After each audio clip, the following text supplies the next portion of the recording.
Ang laki ng mais. Nakakatuwa. Ngayon lang ako nakakita ng ganito kalaking mais. Yung white corn, kasi usually yung nakikita ko ganito kalaki is yellow corn. So ito, white corn to. Galing lang to dito sa aming probinsya, dito ani.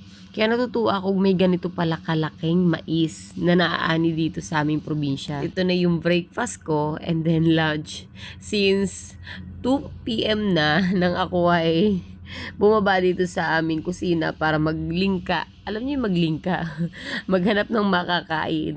At dahil may nakita akong nilagang mais, ito yung in-order ko dun sa Tagarial. And then, deliver dito kaninang umaga. Tapos niluto nung aking panganay na anak.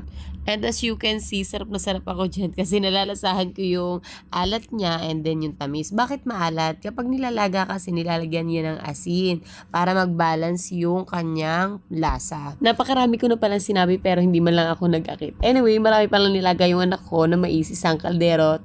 Tara, kumain ulit tayo.